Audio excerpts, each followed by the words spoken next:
Bienvenidas y bienvenidos a esta exploración. Hoy nos metemos con una pregunta que es realmente fascinante. ¿Qué antigüedad real tiene la Meca? Porque, claro, siempre pensamos en su historia a través de los textos religiosos, los históricos conocidos, pero ¿qué pasa si escuchamos a la tierra? ¿Qué dice la arqueología? Justo. Tenemos delante un buen montón de material, ¿eh? Investigaciones arqueológicas bastante recientes, análisis de textos antiguos que intentan, conectar los puntos y hasta notas sobre geología y cómo se investiga la historia antigua. Sí, hay bastante. Nuestra misión hoy es intentar desentrañar qué nos dicen estos descubrimientos, los materiales, sobre el pasado profundo, profundísimo de esta región. Exacto. A veces, ya veremos, confirman lo que sabíamos, pero otras veces, lo complican bastante. Vamos a intentar desgranar todo esto. Efectivamente, a ver, el objetivo no es aquí validar o invalidar creencias personales, para nada. Claro.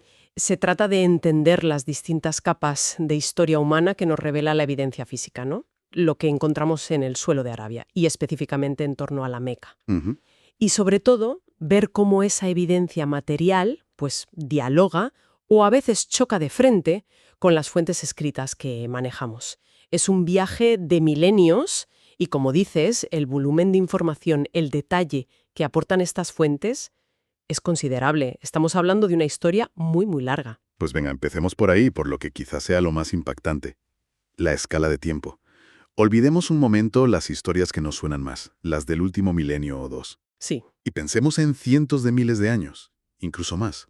La arqueología en Arabia está sacando a la luz pruebas de presencia humana que se remontan como mínimo a 150.000 años. como mínimo. Y algunas fuentes sugieren que podríamos irnos hasta 1.000.000 de años atrás. Es que es una profundidad temporal que cuesta. Cuesta asimilar, ¿verdad? Totalmente. Una enormidad. Hay un ejemplo que las fuentes destacan que a mí me parece, increíble. El hallazgo en Tis Al-Ghada. Ah, sí. Encontraron un colmillo de elefante extinto, de una especie que ya no existe, perfectamente conservado y datado en unos 325.000 años. 325.000. Y lo encontraron junto a lo que fue un antiguo lago. Esto, claro, nos pinta una imagen radicalmente distinta. La península arábiga no siempre fue el desierto que imaginamos hoy. Exacto. Y eso es lo fascinante, ¿no? Cómo estos descubrimientos están obligando a reescribir lo que pensábamos sobre el entorno y sobre las migraciones humanas. Claro, Durante periodos largos, sobre todo en fases que llamamos interglaciales. que son épocas más cálidas entre glaciaciones, ¿no? Eso es, épocas más cálidas y húmedas. Pues en esos momentos, los monzones africanos llegaban mucho más al norte. Y esto creó lo que los científicos ahora llaman una Arabia verde. Una Arabia verde. Suena... Sí, un paisaje con lagos permanentes, ríos caudalosos, sabanas extensas. Vamos, muy diferente al actual. O sea, que los primeros humanos saliendo de África no tuvieron que enfrentarse necesariamente a una barrera desértica y en Arabia. Precisamente. Los hallazgos de herramientas de piedra del Paleolítico, como las del tipo achelense. Que asociamos a homínidos como el Homo erectus, ¿verdad? Exacto. Y las musterienses, más vinculadas a neandertales o primeros Homo sapiens. Pues estas herramientas se encuentran dispersas por toda la península. Ujú. Esto sugiere que Arabia no fue una barrera, sino más bien un corredor fundamental. Qué interesante. Estos grupos humanos no tuvieron que adaptarse a un desierto hostil para cruzar. Se expandieron a través de un paisaje que les era, digamos, familiar y relativamente fértil. Pudieron vivir allí y prosperar durante miles y miles de años. Y las fuentes dicen que esto no son 4 piedras aisladas, ¿verdad? Hablan de una cantidad enorme de posibles yacimientos. Sí, es abrumador. Se habla de decenas de miles de posibles sitios arqueológicos aún por explorar. Decenas de miles. Muchos identificados con tecnología satelital, que detecta las antiguas orillas de lagos secos, que es donde es más probable encontrar restos. Claro, donde había agua. Solo en Arabia Saudí se mencionan más de 7.000 de estos paleolagos. Esto subraya la enorme profundidad temporal y la extensión de la ocupación humana en la región. Es una historia humana increíblemente larga en el sentido más profundo de la palabra. Vale. Ese panorama general de una Arabia prehistórica, sorprendente, verde, poblada, es alucinante. Pero vamos a acercarnos ahora a la zona que nos interesa hoy, la Meca. Ujú. Si dejamos atrás esa prehistoria tan remota y nos vamos a épocas más recientes, recientes entre comillas, pero todavía preislámicas, ¿qué encontramos cerca de la Meca? Las fuentes hablan mucho de arte rupestre. Muchísimo, sí. Mencionan sitios espectaculares como Juba y Shuwaimis, que están más al norte, ¿no? Con arte rupestre del Neolítico temprano, de hace 10.000 o 12.000 años. Escenas de caza, figuras humanas, ganado. Sí, una maravilla. 2.000 años. 200.000 años. Ahí al lado, prácticamente. Y más al sur, en Adham, a unos 140 kilómetros, hay petroglifos grabados en roca, figuras humanas, camellos, ciervos. Sí. También mencionan herramientas musterienses en Hamukum y grabados en la zona de Taif, como los de Al-Arfa, que por lo visto tienen hasta figuras humanas con colas, algo bastante curioso. Sí, es curioso eso. Todo este arte rupestre y estas herramientas son como ventanas a la vida de esa gente. Claro, Vemos cómo pasaron de ser cazadores-recolectores a los primeros pastores, vemos qué animales eran importantes para ellos, cómo se representaban a sí mismos, y la cantidad, como decías, es enorme. Proyectos de prospección arqueológica sistemática, a veces ayudados por herramientas tan accesibles como Google Earth, fíjate. anda. Ujú. Han identificado miles de túmulos funerarios, de piedra, construcciones antiguas. Y luego están esas estructuras tan enigmáticas que mencionan las fuentes, las cometas del desierto y las puertas. Las cometas y las puertas suenan misteriosas, sí. ¿Qué son exactamente? Las cometas, Desert Kites, son impresionantes. Son básicamente trampas de caza prehistóricas gigantescas. Trampas. Sí, formadas por muros bajos de piedra que se extienden a veces kilómetros y convergen en un recinto o un precipicio. Se cree que las usaban para conducir y atrapar grandes manadas de animales, como gacelas, a una escala masiva. ¡Ostras, qué organizado! Sí, demuestran una organización social y un conocimiento del entorno sorprendentes para la época. Y las puertas, gates, son aún más enigmáticas. Más todavía. Son formaciones rectangulares de muros bajos, de piedra, algunas de cientos de metros de largo. A menudo se encuentran en campos de lava antiguos.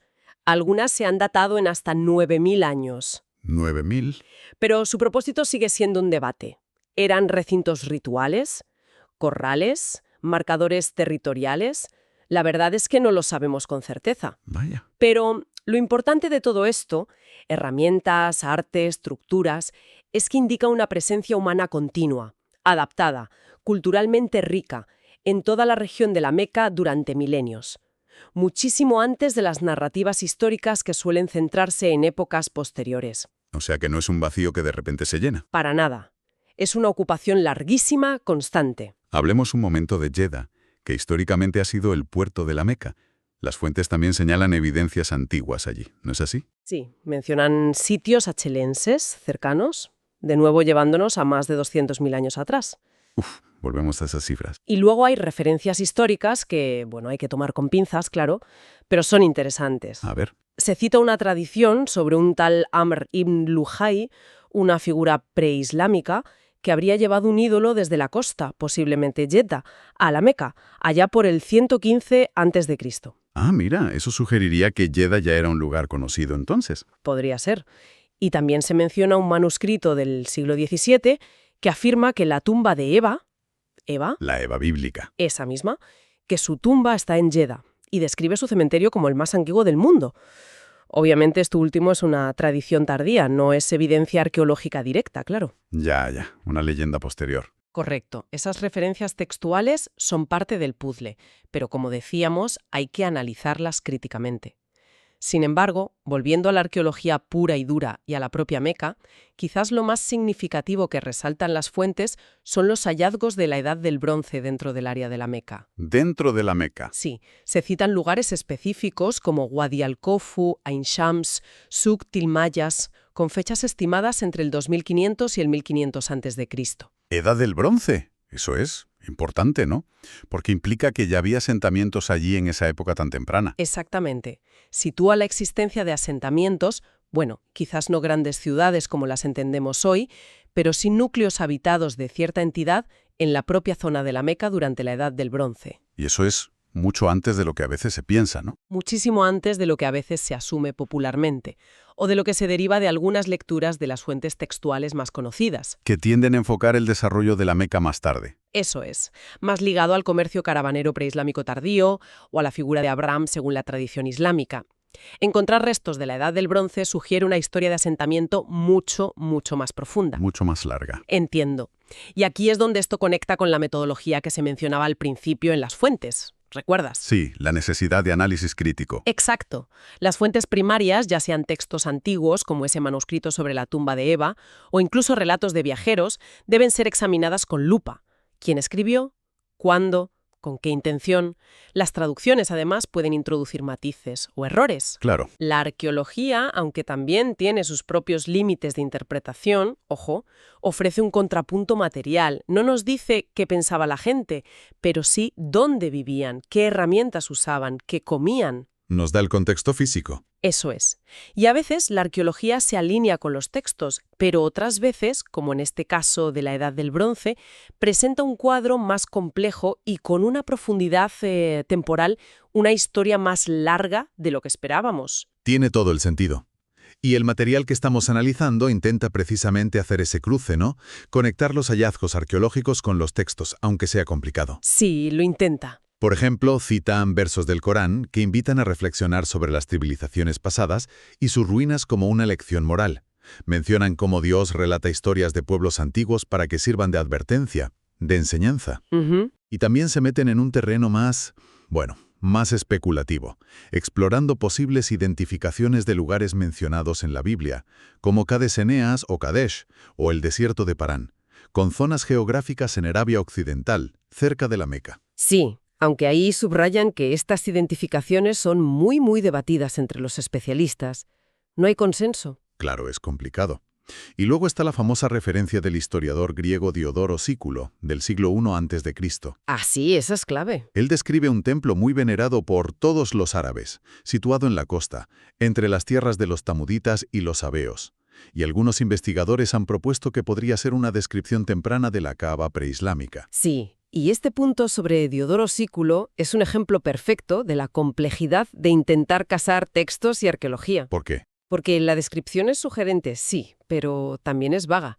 ¿Se refiere realmente a la Meca o a otro centro de culto importante en Arabia? ¿Y cómo lo verificamos arqueológicamente? Si las excavaciones en el mismísimo corazón de la Meca son, por razones obvias, muy limitadas. Claro, no se puede excavar fácilmente allí. Exacto. Así que entra en juego la interpretación, el cruce de datos lingüísticos, geográficos y a menudo, pues, la falta de pruebas concluyentes. Es frustrante a veces, pero así funciona. Entonces, el gran desafío está en cómo interpretar estos fragmentos textuales a la luz de una arqueología que nos está revelando una historia mucho más extensa, mucho más continua. Exacto. Lo crucial que emerge de todas estas fuentes arqueológicas es la imagen de una ocupación humana en y alrededor de la Meca que es muchísimo más profunda y continua de lo que sugieren algunas narrativas que se centran solo en periodos específicos, como el inmediatamente preislámico o el islámico temprano. No es una historia simple, lineal. Para nada. Son capas sobre capas de presencia humana. Desde cazadores paleolíticos adaptándose a esa Arabia verde de la que hablábamos, pasando por pastores neolíticos dejando su arte en las rocas, hasta comunidades de la Edad del Bronce estableciéndose ya en la zona. Hubo adaptaciones constantes a un medio ambiente muy cambiante, de verde a desértico y quizá ciclos intermedios, y un desarrollo cultural propio a lo largo de miles y miles de años. Una historia larguísima. Y mencionabas también la interpretación de nombres antiguos. Sí, eso es otro campo fascinante, pero lleno de incertidumbres que las fuentes también exploran. Era Punt, ese lugar exótico al que viajaban los egipcios, parte de Arabia. Hay teorías, ¿no? Sí, pero pruebas definitivas, pocas. ¿Podría Magan, la fuente de cobre para Mesopotamia, incluir la región de la Meca? ¿Hay alguna base real para identificar lugares como MKT, que a veces se relaciona con Megido en Palestina, pero que algunos textos sitúan en otros lugares? Eso suena complicado. Lo es. Son hipótesis que requieren cruzar datos lingüísticos, arqueológicos, geográficos, textuales, y los resultados rara vez son definitivos. Pero el proceso de investigación en sí mismo es siempre estimulante. Abre nuevas preguntas sobre las conexiones antiguas de Arabia con el resto del mundo. Bien, creo que hemos cubierto bastante terreno, ¿eh? Desde hace cientos de miles de años hasta las complejidades de interpretar textos antiguos. Si tuviéramos que que destilar lo esencial de esta exploración tan densa, ¿cuáles serían las claves? A ver.